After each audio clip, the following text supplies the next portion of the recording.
kita berpartai ini kan punya roh ideologi, kita punya emotional bonding dengan Bung Karno dan Ibu Megawati Soekarno Putri, dan pemikiran Bung Karno dan Ibu Mega kan luar biasa. Contohnya, meskipun ini nampaknya sederhana, partai ini punya tradisi untuk melakukan penghijauan. Tahun lalu kami menanam hampir 323.000 pohon, kami membersihkan sungai, kami mengajarkan kepada lingkungan di sekitar kader partai untuk merawat lingkungan, dan kemudian membersihkan sampah. Jadi politik hadir dalam kehidupan sehari-hari. Nah, buat kami, tradisi inilah yang kemudian menyatukan dan kemudian membentuk kultur demokrasi di partai ini atas dasar kesadaran ideologis, historis, dan kultural. Nah, karena itulah bagi kami, karena emotional bonding itu sangat kuat, apa yang ditangkap, yang saya tangkap sebagai sekjen ketika saya bertemu dengan anak ranting PDI Perjuangan, ya PDI Perjuangan ini asosiasi terkuat memang Bung Karno dan Bu Mega. Ini nggak bisa kita lepas. Ini the strongest point. Ya, ini adalah the ideological point, historical point yang sangat kuat dan mengakar hidup dalam sanubarinya grassroots PDI Perjuangan. Sehingga karena itulah saya sebagai sekjen pun selalu mengatakan bahwa ketua umum partai ini memang ya dari keluarga Bung Karno yang dipersiapkan.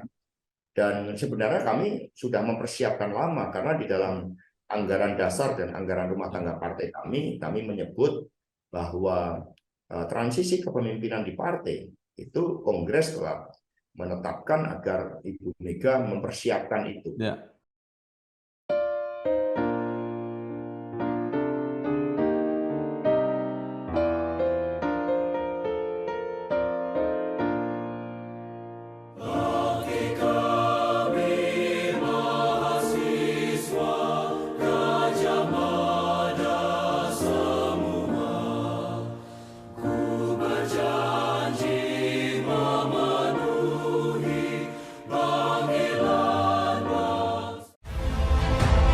Saya Bambang Sadono di kanal Inspirasi untuk Bangsa. Ini juga pertama kali nulis IPB sebenarnya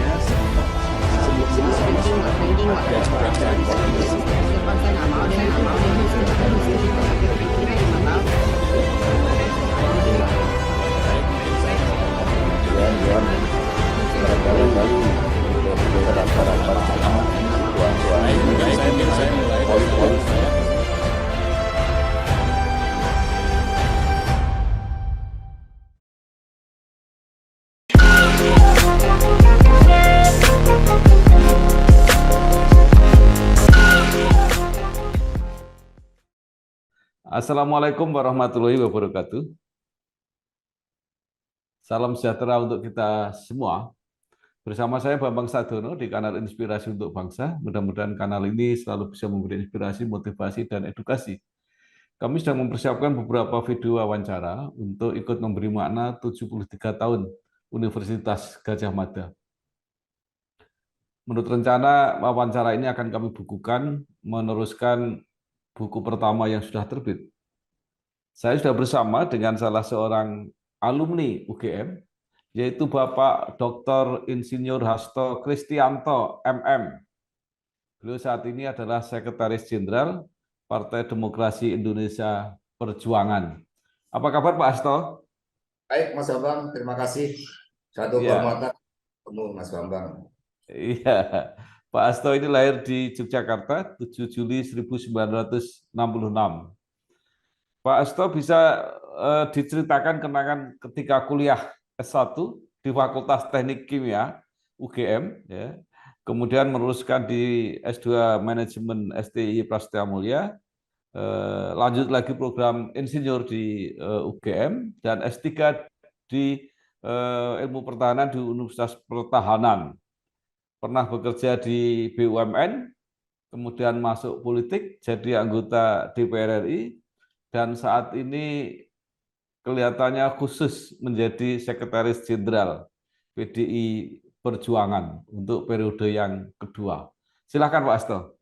Ya baik, terima kasih Mas Bambang. Jadi saya ini ketika sejak SMP itu kan aktif berorganisasi, dulu ikut pramuka, kemudian ikut Jambore Nasional 81, sehingga berbagai kegiatan pramuka, kemudian Palang Merah Remaja itu saya ikuti, dan kemudian budaya untuk berorganisasi ini terus tumbuh berkembang. Ketika saya SMA, saya mendirikan kelompok diskusi di Presidium De Brito, sehingga ketika saya masuk Gajah Mada, Fakultas Teknik jurusan Teknik Kimia, suatu dorongan untuk terus aktif itu sangat kuat. Saya masuk Teknik Kimia karena saya suka matematika dan saya memiliki kelemahan dalam menggambar. Ya, jadi kemampuan spasial saya ini agak berkurang. Sehingga kemudian saya mencari ketika lulus SMA fakultas teknik apa yang matematikanya paling banyak. Ketemulah teknik kimia itu, chemical engineering, dan dari situ saya aktif, dan begitu masuk langsung membangun komunitas di teknik. Kebetulan saat itu sedang ada program dari pemerintah untuk mempercepat pembentukan sarjana-sarjana teknik, dan kemudian ada beasiswa program percepatan insinyur B2I. Maka saya ikut di dalam program tersebut, tetap sambil aktif sebagai mahasiswa. Tetapi nasib saya kurang bagus pada saat pemilihan ketua kelas, saya tidak terpilih. Ya, karena itulah kemudian saya tetap aktif, saya langsung berpindah haluan dari jurusan teknik kimia masuk kemudian aktif di kegiatan-kegiatan fakultas. Saya mulai ikut kegiatan pendidikan tinggi teknik ke-40 yang saya ingat persis, menghadirkan Pak Habibie saat itu sebagai Menristek. Beliau hadir dan kemudian menyampaikan visi tentang transformasi teknologi. Dan kami sangat tertarik, dari situlah kemudian saya semakin aktif di kegiatan kemahasiswaan, hingga kemudian masuk di dalam kepengurusan Senat Fakultas Teknik. Dari situlah kemudian Mas Bambang kegiatan mulai berubah.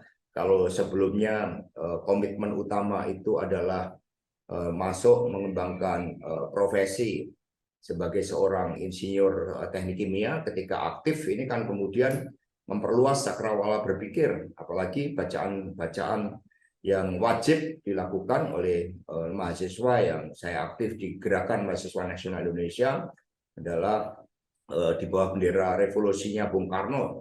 Kemudian buku humaniora ya dari Dik Hartoko, strategi kebudayaan yang saat itu harus menjadi bacaan wajib bagi mahasiswa, sehingga dari situlah kemudian cakrawala berpikir itu makin luas. Dan ketika saya menjadi ketua Senat, tiba-tiba ada kegiatan kampanye pada tahun 87.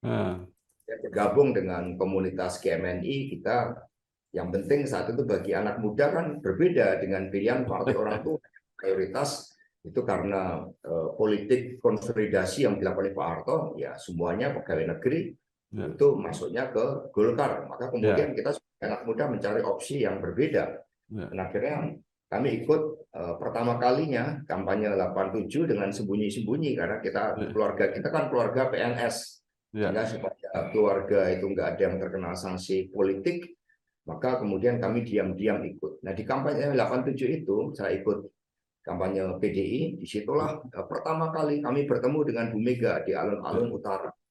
Saat itu saya menggunakan baju putih sebagai lambang kebangkitan generasi Demokrat kampus dalam pembaruan sistem politik di Indonesia. Karena kami pakai baju putih, kemudian mendapat preferensi oleh Mbah Tarjo saat itu untuk berdiri di depan. Dan pertama kali ketika melihat Ibu Mega, kemudian ya semacam ada kita mahasiswa membaca buku-buku Bung Karno saja sulit, tiba-tiba bertemu dengan anaknya Bung Karno. Disitulah saya berjanji bahwa suatu saat kalau kehidupan saya sudah mandiri, sudah berdikari, saya akan bergabung ke partainya Bu Mega. Tetapi kemudian saya juga ingat tanggung jawab profesi saya sebagai sarjana teknik kimia.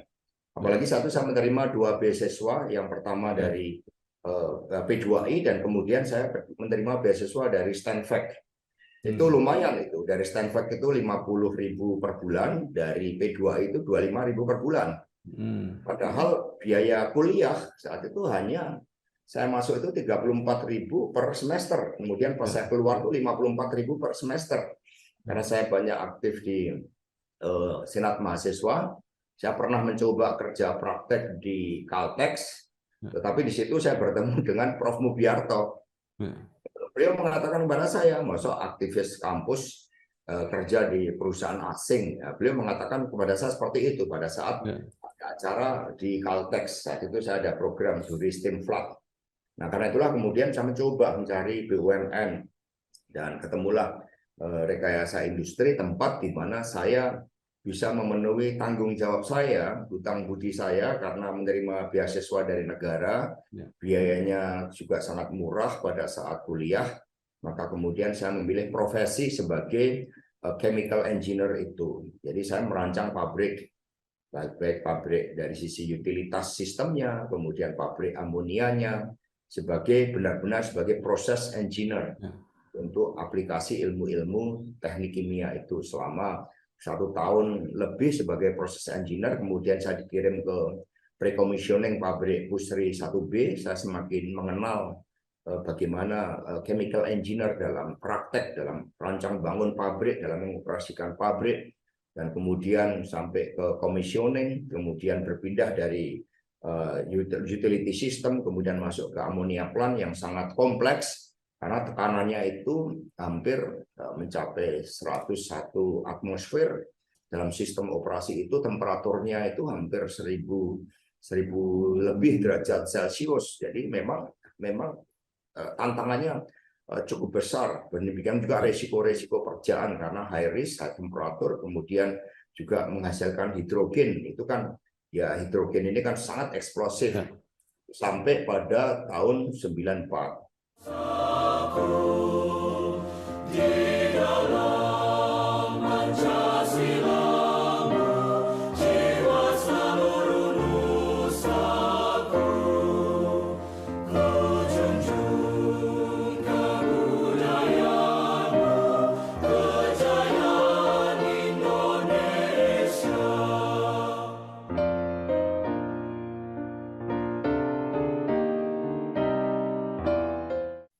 Kemudian ketika perusahaan itu mengalami krisis finansial akut, dan kemudian yang lain keluar, saya mencoba untuk terlibat dalam perusahaan yang sakit, yang telah ikut membesarkan saya. Saya masuk dan kemudian bersama dengan orang-orang muda di rekayasa industri, merancang berbagai upaya untuk recovery agar perusahaan bisa bangkit kembali. Banyak atasan saya yang kemudian nggak tahan keluar, tetapi kami mencoba untuk terus membangun optimisme di dalam perusahaan yang sulit saat itu. Dan akhirnya rekayasa industri bisa bangkit.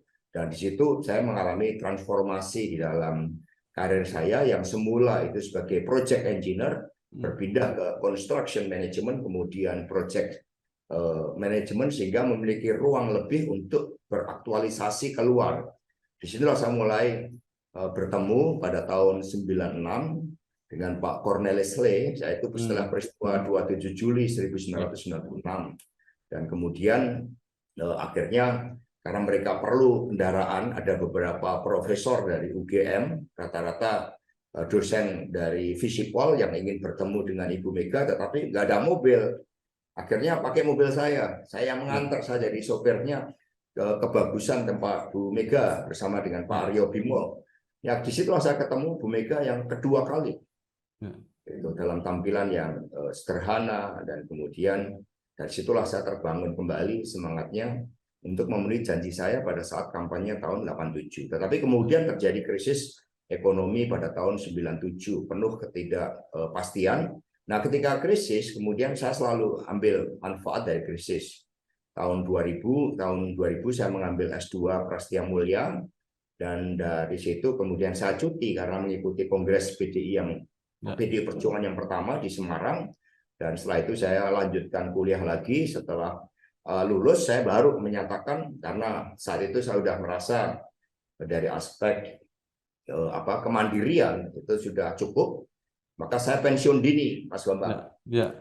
Ini pada tahun 2001, karena setelah saya mulai merancang, karena kita kan biasa di teknik kimia kan merancang sistem, merancang unit produksi, maka saya merancang saat itu bersama dengan Mas Bambang Pacul bahwa kami bisa menjadi anggota DPR, maka kemudian kami gunakan totalitas kami dan kemudian akhirnya menjadi anggota DPR pada tahun 2004-2009. Nah, ketika saya di rekayasa industri, saya kan banyak sekali membaca buku-buku manajemen karena direktur utama saya almarhum Pak Hari G. Suparto itu terus menekankan pentingnya manajemen of intellectual capital tersebut, tentang pentingnya membangun organisasi.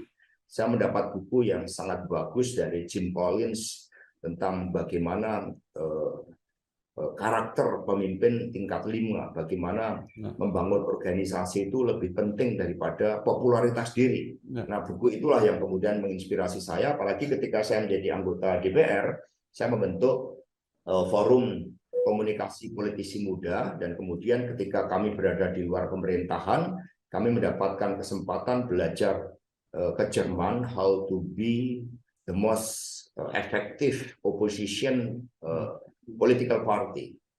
Situ kami belajar, kami banyak mengikuti pelatihan-pelatihan, kami mengikuti political leadership academy, banyak sekali program-program pelatihan yang kami ikuti, dan kemudian di dalam forum politisi itu kami berimajinasi bagaimana suatu partai yang modern tetapi tetap kokoh pada ideologinya. Karena di dalam buku Jim Collins itu juga ditegaskan ada perusahaan yang bisa bertransformasi dari good menjadi great.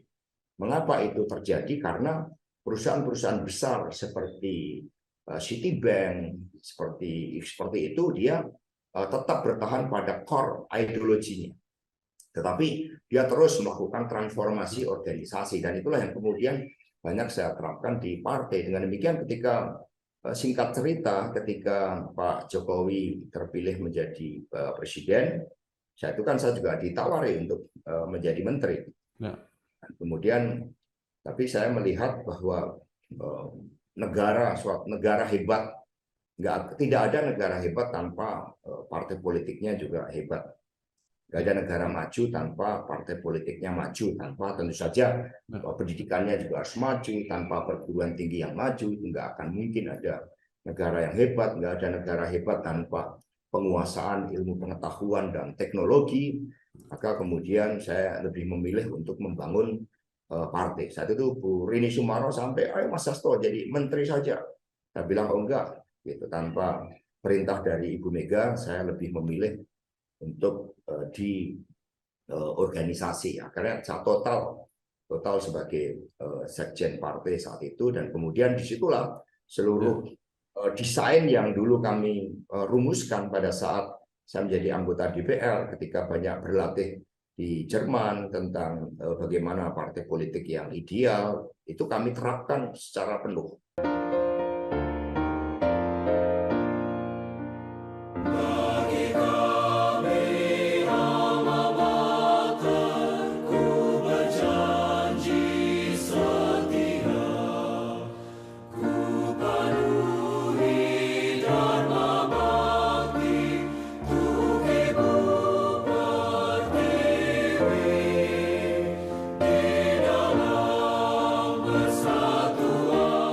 Ya, Pak Hasto, bagaimana ceritanya menjadi sekjen? Karena itu tentu satu proses yang menarik tersendiri, Pak. Ya, sebenarnya kami itu nggak pernah punya pikiran mau menjadi sekjen, karena buat kami itu kan suatu penugasan. Tapi kan kayak ini hidup dalam kultur Jawa. Saya diajarkan sama bapak saya, ketika kamu bekerja, kerjalah dengan total, dengan penuh dedikasi, penuh kejujuran, maka atasan kamu akan melihat dan menilai dedikasi kamu. Itu ajaran dari bapak saya, dari kakek saya. Maka ya kemudian saya total saja, karena ini sangat-sangat drastis, Mas Bambang. Ketika saya di rekayasa industri, itu kan posisinya udah sebagai project manager.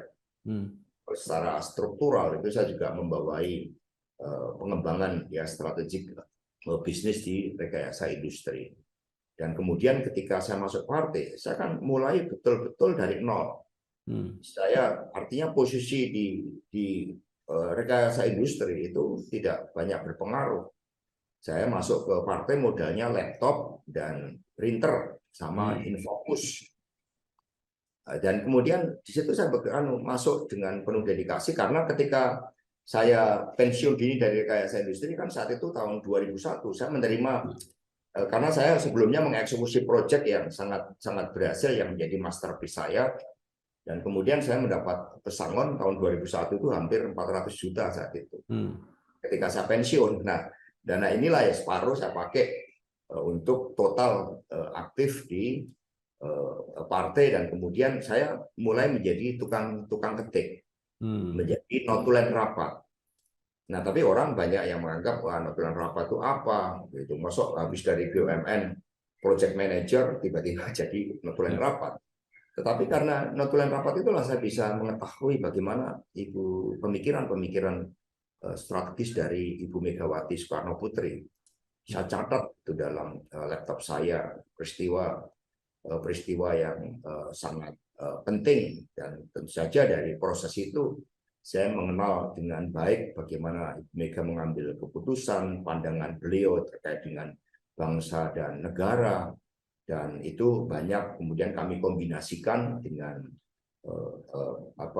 ilmu-ilmu manajemen, ya kemudian kami jadikan sebagai landasan di dalam proses transformasi organisasi kepartean. Kebetulan saya itu sekjennya Pak almarhum Sucipto yang memang membuka ruang yang begitu besar bagi tampilnya anak muda, dan wakil sekjennya adalah Mas Pramono Anung yang mana kami banyak diskusi tentang bagaimana manajemen partai yang modern tetapi tetap berohkan kerakyatan itu. Ya kami ngalir saja Mas Bambang, saya nggak pernah merencanakan mau jadi sekjen di situ, dan kemudian ketika Mas Cahyo almarhum menjadi sekjen, saya menjadi wakil sekjen. Nah di situ proses terus menerus, tapi rupanya kan Ibu Mega ini mengamati dengan detail setiap ide partai. Beliau memberikan penugasan-penugasan karena sama dengan di dalam buku Jim Collins tadi, itu nggak mungkin ada suatu loncatan kepemimpinan tanpa memahami seluruh roh dari organisasi yang dipimpinnya. Sehingga saya justru dengan masuk sebagai anggota biasa, menjadi tukang ketik, kemudian terus berproses menjadi anggota dewan, menjadi wakil sekjen, itu ternyata merupakan bagian dari proses kaderisasi kepemimpinan. Dan kemudian ketika Mas Cahyo menjadi Menteri Dalam Negeri, ya Ibu menugaskan saya sebagai PLT Sekjen menggantikan Mas Cahyo, dan kemudian setelah Kongres 2015 ya saya terpilih ditugaskan oleh Ibu Mega sebagai sekjen. Jadi prosesnya seperti itu, murni karena dedikasi, murni karena loyalitas, tanpa pernah berpikir, karena ya saya kan istilahnya bukan dari keluarga politik, saya juga dari keluarga biasa di kampung dan dipercaya untuk Ibu.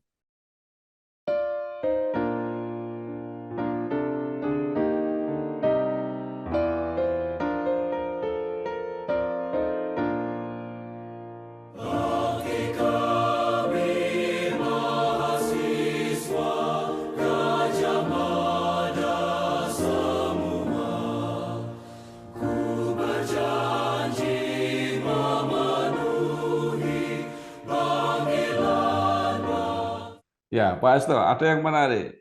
Ketika Pak Pramono Anung, Pak Cahyokumolo menjadi sekjen, beliau tetap menjadi anggota DPR RI. Tetapi Pak Hasto jangankan menjadi ditawari menteri, jadi anggota DPR aja enggak. Itu perintah Bu Mega atau seperti apa, Pak? Itu muncul dari kesadaran, karena sebenarnya saya ikut pemilu 2009. Itu pemilu yang liberal, pemilu yang berdasarkan spirit individual. Dalam pemilu 2009 itu kemudian semua pasang foto. Ini orang yang nggak bisa masang foto saya di pinggir-pinggir jalan seperti itu. Jadi saya ini juga mengajar ideologi di partai. Saya di sekolah partai itu mengajar ideologi, mengajar ADART partai, sistem politik, kemudian juga mengajar strategi pemenangan pemilu, manajemen organisasi. Itu mata kuliah di sekolah partai di mana saya menjadi pengajarnya. Nah, ketika pemilu sangat liberal, sangat individualistik, ini kan bertentangan dengan saya, dengan Nurani. Maka 2009 saya bersama dengan Pak Heri Ahmadi, saya sama sekali nggak pasang gambar saya, satupun baliho yang ada gambar saya nggak pasang di situ, karena spiritnya berbeda. Berpartai itu spirit gotong royong, spirit kolektivisme, dan bagi saya gambar yang dipasang itu hanya gambar Bung Karno, gambar Mega, dan gambar partai. Maka saya nggak bisa di situ, saya tidak terpilih.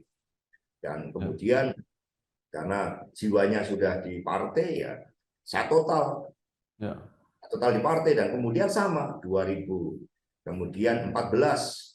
Saya sebagai PLT Sekjen kan bisa, 2014 maaf saya masih sebagai wakil Sekjen, tapi sebagai DPP partai saya bisa memilih dimanapun untuk nomor 1.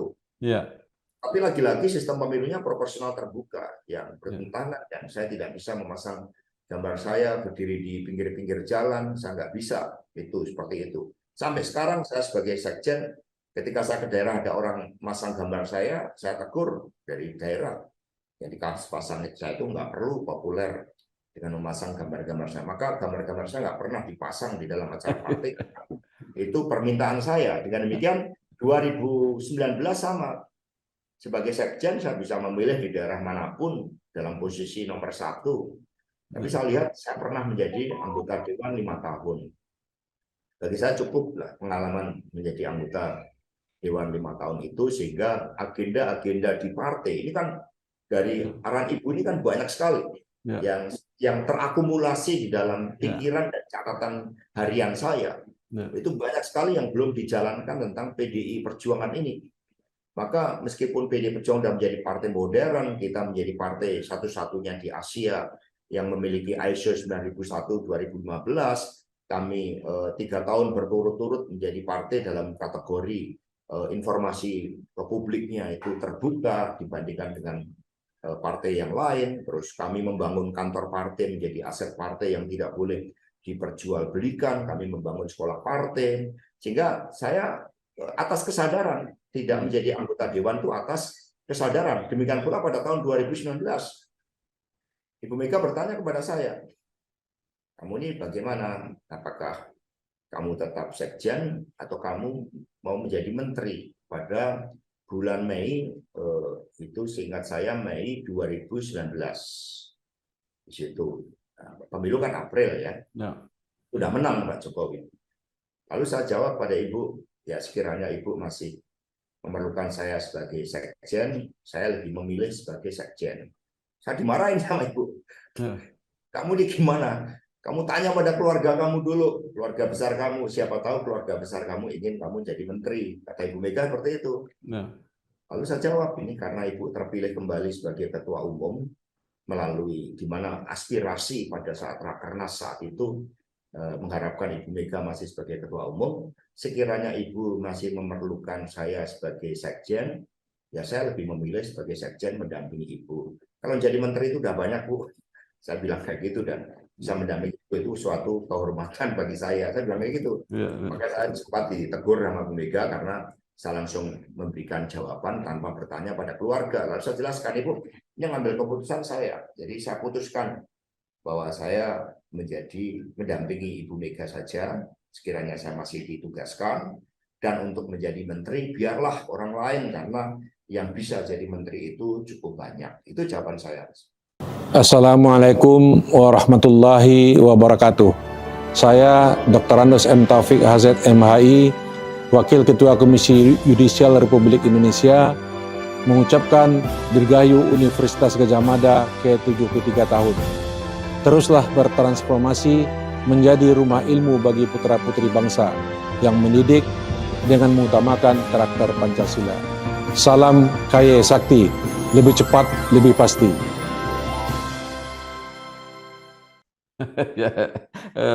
Luar biasa.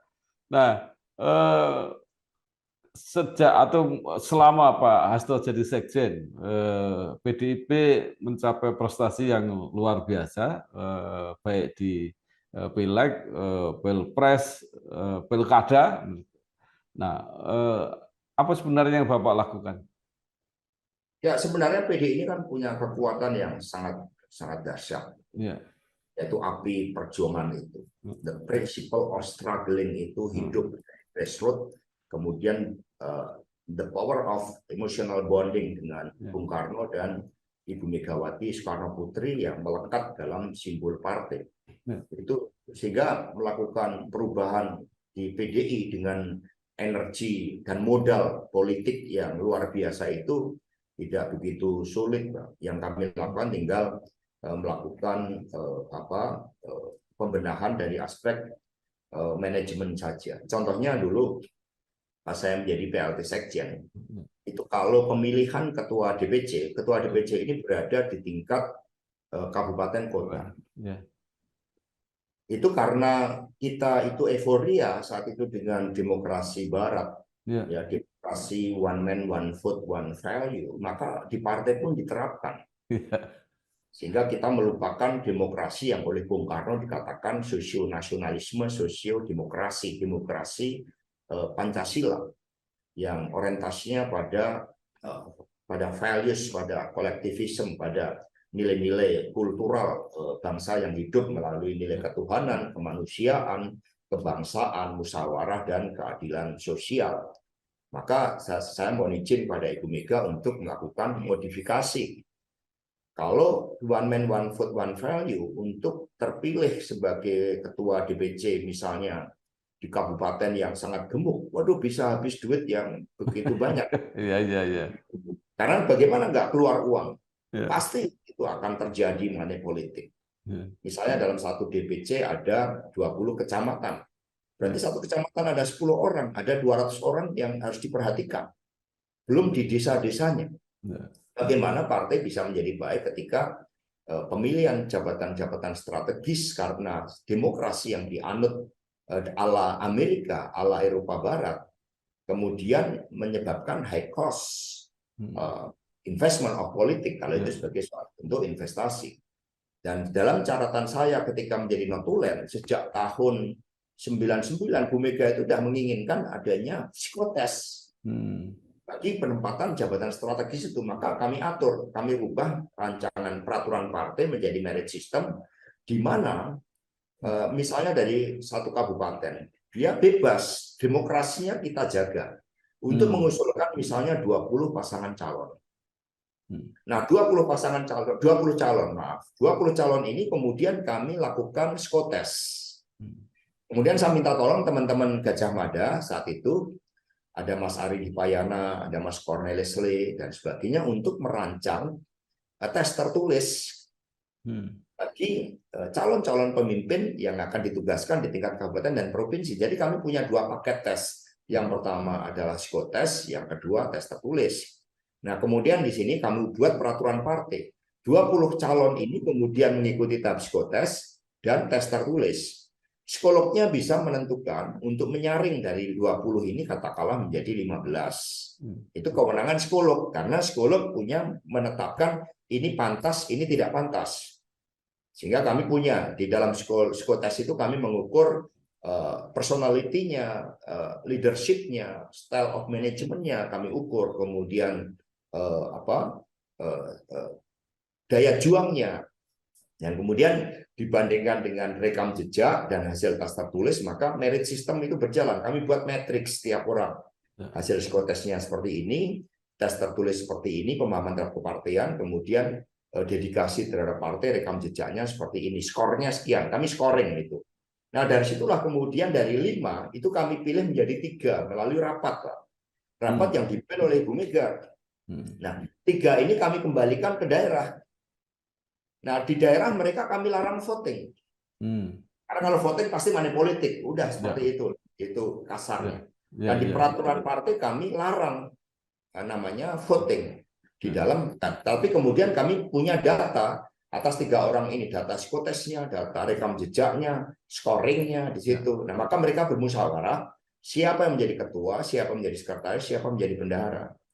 Habis itu mereka baru membentuk kepengurusannya melalui formatur untuk merancang DPC. Dengan situ, karena nggak ada voting, nggak ada money politik, sehingga untuk menjadi ketua DPC dan ketua DPD biayanya hanya psikotes yang saat itu 1,4 juta per orang.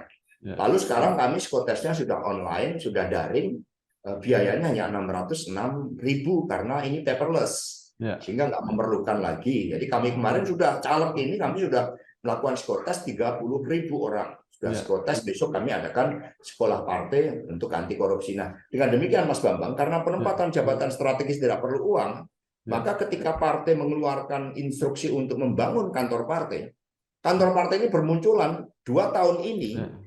Kami punya 112 kantor partai yang dibangun selama pandemi. Itu atas nama partai dan nggak boleh diperjualbelikan. Ya, jadi itu proses yang kami lakukan.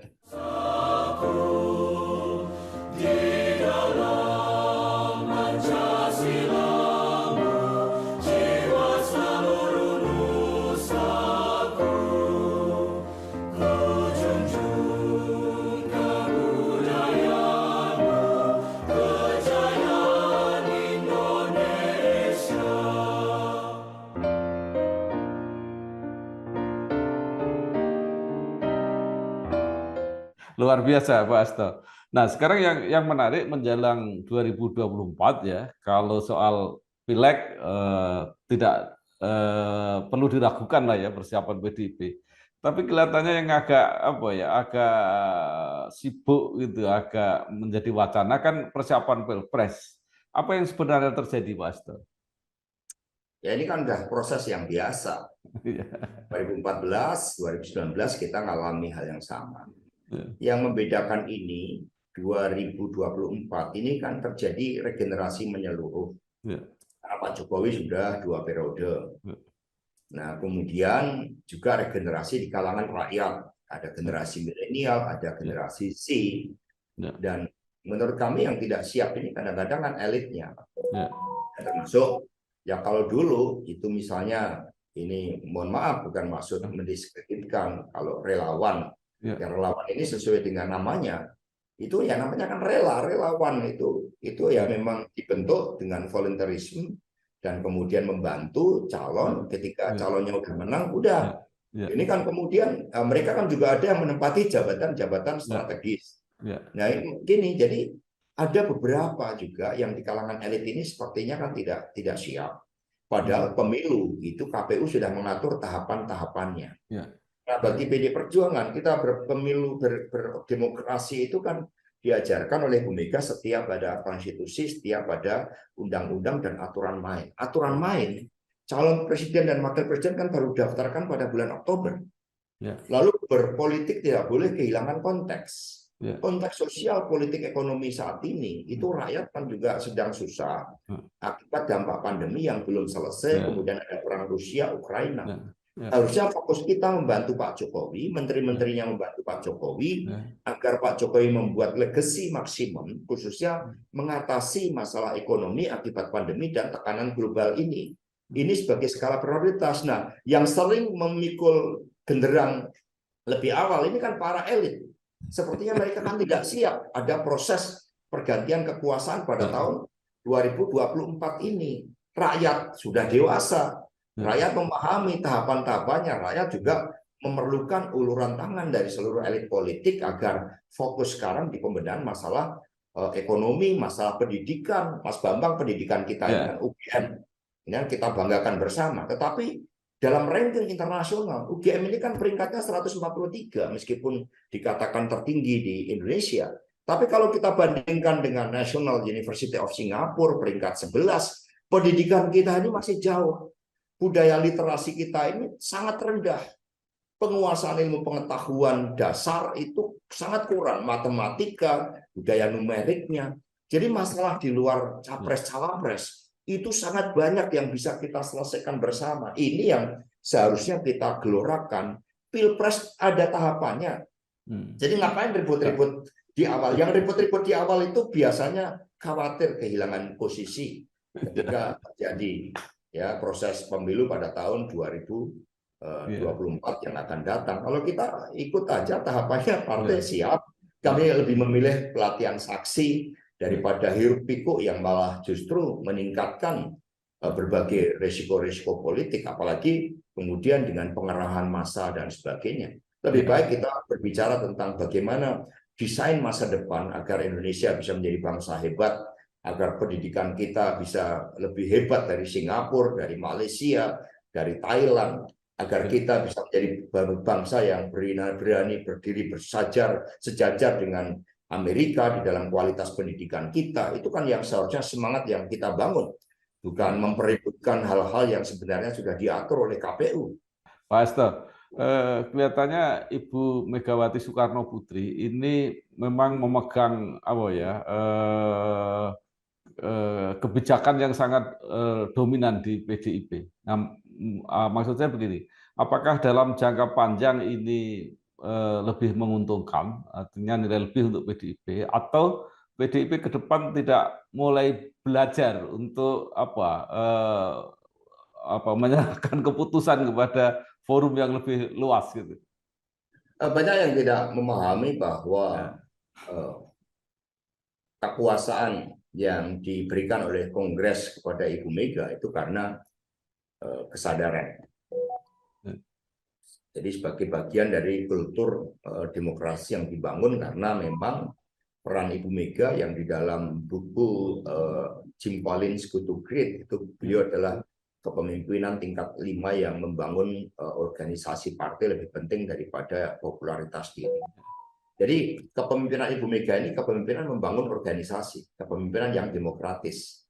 Maka kami partai berkembang, ya, termasuk tadi dalam menerapkan psikotes. Kami satu-satunya partai yang punya sekolah partai, kami punya badan penanggulangan bencana, kami satu-satunya partai yang punya badan kebudayaan, sertifikasi manajemennya ber-ISO. Berbeda dengan ketua umum partai lain yang lebih menempatkan pada sentralistik. Ada salah satu ketua umum yang dia betul-betul sebagai partai itu sebagai corporate, yang semua digaji, tapi semua keputusannya itu direction dari ketua umum, tidak melalui rapat. Kalau Bu Mega ini melalui rapat, beliau itu mendengar. Sekarang ini kita sudah 132 kali rapat ya selama pandemi. Jadi rapat ini kami hitung terus 132, sehingga beliau memberikan direction dalam forum. Di dalam forum rapat semua boleh menyampaikan pendapatnya. Jadi bukan berarti kemudian Ibu Mega mengambil keputusan tanpa mendengarkan masukan dari yang lain. Justru ada partai-partai lain yang nampaknya demokratis, tetapi stylenya itu mengelola partai itu sebagai korporasi yang dihitung investasi politiknya, yang dihitung the return of investment. Itu banyak yang melakukan itu. Kalau Ibu Mega enggak, betul-betul. Sehingga kami bergerak dengan keyakinan karena kami membangun organisasi partai. PD Perjuangan hadir sebagai partai yang solid. Kalau kita lihat banyak partai yang mohon maaf karena persoalan-persoalan internalnya. Sehingga justru dengan menempatkan Kongres memberikan kewenangan pada Ibu Ketua Umum, ini nggak ada yang bermain-main. Bayangkan kalau misalnya banyak orang dikasih kewenangan, wah mereka bisa belanja kiri kanan dengan tradisi demokrasi ala PDI Perjuangan, di mana direction itu menempatkan pemimpin sebagai pemegang hikmat kebijaksanaan dalam permusyawaratan perwakilan. Maka PDI ini hadir sebagai partai yang sangat solid. Tugas saya sebagai sekjen menyiapkan segala sesuatunya, misalnya pelatihan saksi, ya, kemudian sayap-sayap partai, misalnya ada relawan demokrasi yang kemudian kita rancang untuk melakukan advokasi pada rakyat, Taruna Merah Putih untuk penggalangan pada pemuda, Banteng Muda Indonesia untuk masuk ke kampus-kampus. Itu tugas organisasi yang kami siapkan, sehingga ketika Ibu Mega mengambil keputusan, semua sudah siap. Nah, kami menghormati partai lain. Kalau partai lain mau mengumumkan, ya monggo, karena itu kan kedaulatan setiap partai.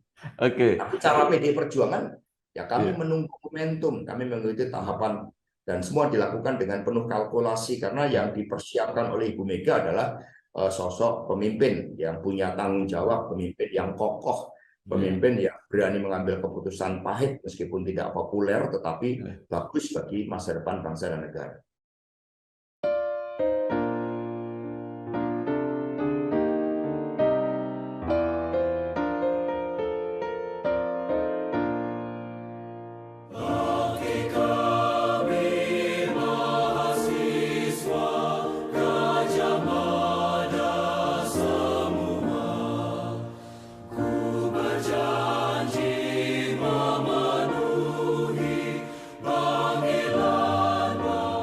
Baik, Pak Hasto ini adalah seorang kader yang tidak hanya digembleng secara organisatoris, secara manajemen, secara politis, tapi juga ideologis kelihatannya.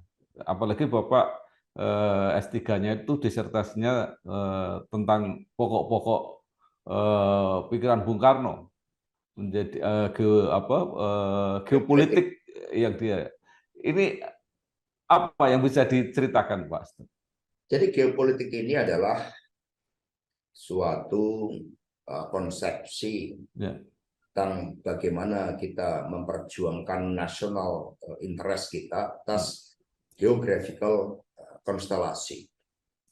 Ini ilmu yang berdasar pada pemikiran Bung Karno yang menggambarkan bagaimana membangun kepemimpinan Indonesia bagi dunia. Ini bukan hal yang baru, karena kalau kita membaca tulisan-tulisan Bung Karno ketika beliau menulis tentang nasionalisme Islam dan Marxisme, itu juga berdasarkan realitas geopolitik dunia. Karena kita ini kan, dunia ini kan di dalam mengarungi zaman, itu kan mula-mula ada feodalisme, kemudian ada koreksi antitesanya melalui revolusi Perancis, muncullah liberalisme yang kemudian ini juga mempengaruhi di dalam dunia pendidikan, terjadi Renaissance dan kemudian abad pengetahuan, tapi kemudian ditemukan mesin uap yang mendorong industrialisasi dengan semangat liberalisme yang muncul dalam revolusi Perancis, muncullah liberalisme itu, dan kemudian ketika ini dijabarkan di dalam sistem produksi itu yang digerakkan oleh temuan mesin uap, itu terjadi konsentrasi kapital, muncul kapitalisme, lalu terkoreksi dengan sosialisme, Marxisme, dan seterusnya. Jadi Pancasila ini juga lahir sebagai pengetahuan geopolitik, karena Pancasila ini adalah jawaban dari Bung Karno atas konstelasi dunia yang diwarnai oleh Perang Dunia Pertama, Perang Dunia Kedua, di mana dunia selalu dihadapkan pada sistem yang sangat anarkis. Maka Bung Karno menyampaikan suatu pemikiran geopolitik yang berbeda dengan Barat yang ekspansionis. Pemikiran geopolitik Soekarno ini didasarkan pada ideologi Pancasila. Kredonya itu adalah pembukaan Undang-Undang Dasar 45 bahwa sesungguhnya kemerdekaan ialah hak segala bangsa, maka penjajahan di atas dunia harus dihapuskan karena tidak sesuai dengan peri kemanusiaan dan peri keadilan. Harus dihapuskan. Kalimat aktifnya kan Indonesia menghapuskan, berjuang keras untuk menghapuskan penindasan atas manusia terhadap manusia, negara terhadap negara. Jadi kita harus membangun suatu kemampuan nasional kita dalam seluruh aspek kehidupan, termasuk militer. Pada saat bersamaan kita melihat Irian Barat itu masih terjajah oleh Belanda. Nah, maka pemikiran geopolitik Soekarno ini menghasilkan suatu apa yang disebut sebagai the art of diplomacy di dalam memperjuangkan national interest kita, dan kemudian juga melahirkan suatu Soekarno thoughts, Soekarno leadership style di dalam memperjuangkan kepentingan nasional Indonesia dalam konstelasi global. Dan akhirnya singkat cerita Irian Barat bisa masuk ke pangkuan bumi pertiwi, dan disitulah konsepsi geopolitik Soekarno itu terpenuhi, bahwa dari Sabang sampai Merauke ini bukan rangkaian 4 kata, tetapi ini adalah satu national state, satu cita-cita nasional, satu jiwa kebangsaan yang menatap masa depan dunia berada di Pasifik. Dan kemudian kita dengan seluruh imajinasi dan pemikiran Bung Karno, kita bisa menjadi pemimpin di antara bangsa-bangsa di dunia. Bahkan yang banyak nggak tahu, sejarah yang kemudian digelapkan, kemudian Bung Karno sering dikatakan anti-Islam dan sebagainya, padahal Bung Karno ini pada tahun 65 mendapat gelar sebagai pendekar dan pembebas bangsa Islam melalui konferensi Islam Asia Afrika. Mengapa terjadi? Karena ketika konferensi Afrika selesai, kita mendapat legitimasi kepemimpinan Asia Afrika, dan kemudian Bung Karno menyiapkan rumah khusus di Jalan Serang di Menteng agar Maroko, Tunisia, Aljazair merancang kemerdekaannya. Kita yang membiayai. Jadi kita betul-betul dalam situasi negara yang perekonomian juga belum begitu bagus, tetapi kita punya spirit bahwa kemerdekaan Indonesia itu untuk dunia, untuk membangkitkan solidaritas antar bangsa. Maka kemudian Maroko merdeka, di sana ada Boulevard Bung Karno, ada Jalan Soekarno, Tunisia di sana Bung Karno dihormati, dan ketika di Aljazair karena mereka dihadapkan pada penjajahan Perancis, kita sampai mengirimkan senjata ke Aljazair, dan kemudian di sana ada patung Bung Karno. Di Pakistan ada Soekarno Square, tetapi Bung Karno memperjuangkan bangsa-bangsa itu bukan karena mereka bangsa Islam. Bung Karno memperjuangkan kemerdekaan bangsa itu karena mereka bangsa terjajah. Jadi dengan Pancasila itu terbukti bisa menjadi ideologi geopolitik dunia. Nah, penelitian saya ini kemudian menghasilkan teori geopolitik yang khas Indonesia yang saya sebut sebagai progressive geopolitical coexistence. Itu adalah suatu teori geopolitik yang didasarkan pada nilai-nilai kemanusiaan, keadilan, untuk memperjuangkan suatu tata dunia baru. Berbeda dengan pandangan Amerika Serikat, mereka punya tesis bahwa dunia itu akan damai apabila negara-negara menerapkan sistem demokrasi ala Amerika, ala Eropa. Tetapi watak pemikiran geopolitik mereka kan ekspansionis, bahwa negara itu sebagai suatu organisme yang hidup, untuk mempertahankan agar negara bisa survive, maka dia harus memperluas, melakukan ekspansi wilayah atau kontrol atas sumber daya negara-negara lain. Berbeda dengan Soekarno. Soekarno dalam tesisnya mengatakan dunia akan damai dan akan tidak terjadi perang apabila PBB direform. Mengapa PBB harus direform? Bagaimana kita bisa hadir sebagai sistem yang demokratis di dalam sistem internasional kita ketika di PBB ada diskriminasi. PBB lahir akibat Perang Dunia Kedua, tetapi masa depan dunia hanya ditentukan oleh negara yang punya hak veto. Dan ternyata dunia selalu dihadapkan pada perang. Artinya 4 negara yang sekarang menjadi 5 negara yang memiliki hak veto tidak mampu menciptakan perdamaian dunia. Karena itulah Bung Karno mengusulkan gagasan ini harus direform. Dengan cara apa? Demokratisasi di PBB. Jadi Bung Karno di dalam teori geopolitiknya justru menegaskan sistem internasional inilah yang harus demokratis. Setiap negara boleh menerapkan demokrasi dengan kulturnya, dengan caranya. Ini yang kemudian membuat penelitian saya ini juga melahirkan suatu teori baru di dalam pemikiran geopolitik yang kemudian saya bandingkan posisi teoritiknya dengan pemikiran geopolitik barat, pemikiran geopolitik modern, dan sebagainya.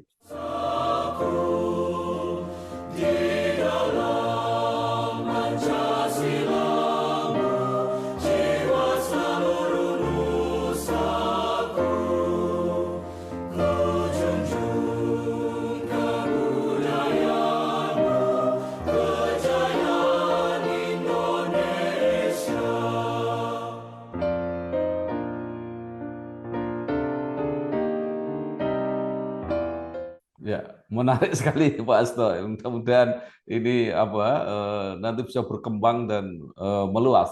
Nah, saya akan kembali sedikit tentang wacana mengenai PDIP.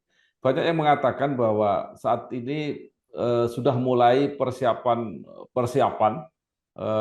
bagaimana nanti kepemimpinan PDIP pasca Ibu Mega. Nah, itulah yang kemudian muncul menjadi letupan-letupan kecil. Kalau pandangan Pak Asto sendiri seperti apa? Ya, kita berpartai ini kan punya roh ideologi, kita punya emotional bonding dengan Bung Karno dan Ibu Megawati Soekarno Putri, dan pemikiran Bung Karno dan Ibu Mega kan luar biasa. Contohnya, meskipun ini nampaknya sederhana, partai ini punya tradisi untuk melakukan penghijauan. Lalu kami menanam hampir 323.000 pohon, kami membersihkan sungai, kami mengajarkan kepada lingkungan di sekitar kader partai untuk merawat lingkungan, dan kemudian membersihkan sampah. Jadi politik hadir dalam kehidupan sehari-hari. Nah, buat kami, tradisi inilah yang kemudian menyatukan dan kemudian membentuk kultur demokrasi di partai ini atas dasar kesadaran ideologis, historis, dan kultural. Nah, karena itulah bagi kami, karena emotional bonding itu sangat kuat, apa yang ditangkap, yang saya tangkap sebagai sekjen ketika saya bertemu dengan anak ranting PDI Perjuangan, ya PDI Perjuangan ini asosiasi terkuat memang Bung Karno dan Bu Mega. Ini nggak bisa kita lepas. Ini the strongest point. Ya, ini adalah the ideological point, historical point yang sangat kuat dan mengakar hidup dalam sanubarinya grassroots PDI Perjuangan. Sehingga karena itulah saya sebagai sekjen pun selalu mengatakan bahwa ketua umum partai ini memang ya dari keluarga Bung Karno yang dipersiapkan. Dan sebenarnya kami sudah mempersiapkan lama, karena di dalam anggaran dasar dan anggaran rumah tangga partai kami menyebut bahwa transisi kepemimpinan di partai itu Kongres telah menetapkan agar Ibu Mega mempersiapkan itu. Dan Ibu Mega ini kan kalau dalam memilih orang kan beliau itu kan jernih. Kita tidak bermaksud untuk menyombongkan diri, tetapi kalau kita lihat dari susunan kabinet ketika Ibu Mega menjadi presiden, ini kan dikatakan the dream team. Kapasitas kabinet pasca Bu Mega tidak ada yang lebih baik dalam melihat, kalau kita ukur dari sisi kapasitas individual, kerja kolektif kabinet di dalam mengatasi krisis. Dan Ibu Mega itu sekali menunjuk orang, beliau percaya. Sehingga selama Ibu Mega memimpin nggak pernah ada reshuffle. Tapi krisis multidimensi kan selesai. Krisis politik selesai, krisis ekonomi selesai. Dan kemudian membangun suatu stabilitas baru. Bahkan di dunia internasional, sayangnya saat itu Amerika Serikat merupakan kekuatan unipolar sebagai polisi dunia. Nggak ada perimbangan dengan Amerika Serikat itu. Sehingga banyak kebijakan strategis Ibu Mega yang dalam konteks foreign policy itu memang berbeda dengan kepentingan Amerika Serikat. Contohnya ketika Ibu Mega menolak habis-habisan perang Irak yang dilakukan oleh Amerika Serikat sebagai aksi unilateral, itu membuat George Bush tidak suka dengan kepemimpinan Ibu Mega. Ketika mereka memerangi terorisme, Ibu Mega justru menegaskan bahwa terorisme itu bukan Islam. Lalu Ibu Mega mendorong PBB karena melihat kecenderungan dari Amerika Serikat yang ingin main hakim sendiri. Kemudian Ibu Mega mendorong melalui Pak Hasan Wirayuda untuk membuat PBB lah yang harus bertanggung jawab dalam memerangi terorisme tersebut. Dan kemudian perjuangan terhadap Palestina. Ketika kita saat itu ditawari suatu program khusus agar bekerja sama dengan Amerika Serikat memerangi terorisme, tapi Ibu Mega juga melihat ada ketidakadilan di Timur Tengah. Maka di dalam pidato di PBB, Ibu Mega dengan lantang mengatakan akar persoalan terorisme karena ketidakadilan di Palestina. Kita mendukung kemerdekaan Palestina sepenuhnya. Ibu Mega sempat diingatkan sama Pak Mahathir Mohamad, jangan terlalu keras menanggapi sikap terkait dengan Irak. Ya, tapi ya Ibu Mega mengatakan harus menyuarakan itu. Ya, akibatnya kita kemudian tahu kan, Presiden setelah 2004 itu hasil dari preferensi kepentingan Amerika Serikat. Terbukti blok cepu kemudian diberikan. Pada tahun pertama diberikan kepada Exxon Mobil, itu kan sebagai upah politik. Jadi pemilu kita itu tidak terlepas dari dinamika politik global. Ini yang harus kita catat. Ya, sayang sekali waktunya Pak Hasto. Tapi terakhir saya ingin bertanya tentang UGM. Menurut Bapak apa nilai-nilai lebih dari pembekalan pendidikan di UGM, dan setelah Pak Hasto banyak keluar pengalaman di berbagai bidang, apa yang bisa disarankan atau diharapkan pada generasi muda UGM? Ini kan luar biasa, kelihatannya kader-kader bangsa ini sudah mulai bermunculan dari UGM. Silakan, Pak. Kita kan mampu membangun sintesa antara gagasan kebangsaan dan kemudian hidup di dalam kultur Jawa yang sangat toleran, yang juga adaptif terhadap kebudayaan lain. Nah, ini merupakan keunggulan dari Gajah Mada. Dan kemudian ketika saya menjadi ketua Senat, setiap ada acara itu saya bacakan statuta. Karena saat itu berpolitik praktis dilarang. Saya dekat dengan Pak Rektor Pak Kusnadi, dan kemudian kami mensiasati kebebasan akademik dalam kegiatan mahasiswa itu dengan statuta. Menurut saya statutanya luar biasa. Karena dalam paragraf pertama yang saya masih agak ingat itu kan dikatakan hak hidup Universitas Gadjah Mada berasal dari kancah perjuangan revolusi kemerdekaan Indonesia, dan hak hidup itu ditunikan pada fungsi-fungsi akademik, penguasaan ilmu pengetahuan, teknologi bagi kemajuan bangsa, tetapi yang menyatu dengan nilai-nilai kemanusiaan. Dan ini sama dengan pidato Bung Karno ketika menerima Dr. honoris causa dari UGM, bahwa ilmu pengetahuan tanpa amal, tanpa nilai-nilai kemanusiaan itu akan sia-sia. Dengan jati diri sebagai universitas yang kokoh pada Pancasila dan kemudian jalan kultural bangsa yang mengabdi pada nilai-nilai kemanusiaan, maka Gadjah Mada itu selalu bisa mengarungi zaman apapun itu tantangannya. Karena itulah bahkan dulu ketika saya jadi senat melakukan studi banding, banyak dikatakan ya Gadjah Mada itu universitas desa, tetapi menurut saya justru yang mula-mula dikatakan itu sebagai kritik, tapi itu menjadi salah satu kekuatan dari Gadjah Mada, terlebih dengan program KKN-nya itu, sehingga Universitas Gadjah Mada lahir juga tidak hanya di dalam memenuhi kodratnya pengembangan ilmu pengetahuan dan teknologi melalui riset dan inovasi, tetapi juga di dalam menyiapkan pemimpin-pemimpin bangsa yang melekat dengan nilai-nilai kemanusiaan, gotong royong, dan kerja ke bawah. Karena KKN itu membumikan apa yang dikatakan universitas itu, karena mau tidak mau saat bisa kuliah di perguruan tinggi seperti Gadjah Mada itu kan memasuki suatu klasifikasi sosial tertentu. Nah, ketika KKN ini kan membumikan itu, sehingga mahasiswa punya pengalaman untuk memahami turun ke bawah peri kehidupan rakyat itu seperti apa, dan di situ tidak ada lagi gap antara ilmu pengetahuan antara kampus itu dengan masyarakat. Itulah yang saya pahami dengan Gadjah Mada, dan karena kita begitu banyak fakultas, sehingga ini merupakan suatu ya dunia yang mencerdaskan, dunia kampus yang mencerahkan, dunia kampus yang memungkinkan setiap mahasiswa bisa berdialog dengan berbagai disiplin. Dan saya masih begitu terkesan itu adalah meskipun larangan dari pemerintahan Orde Baru itu sangat kuat, tetapi ketika dilakukan penataran P4, kebetulan pembimbing saya itu dari Fakultas Filsafat saat itu. Ruang berpikir itu dibuka sedemikian rupa. Jadi di tengah-tengah tekanan politik yang sangat kuat, Gadjah Mada mampu membuka ruang akademis untuk berpikir kritis. Jadi tidak ada politik praktis di dalam pemahaman terhadap pengetahuan. Sehingga ketika kita dilatih melalui penataran P4 itu ruang berpikir kritis itu dibuka tanpa sekat, kebebasan akademik. Nah, kebebasan akademik inilah yang menjadi ciri mengapa Gadjah Mada bisa eksis dan mampu menghasilkan banyak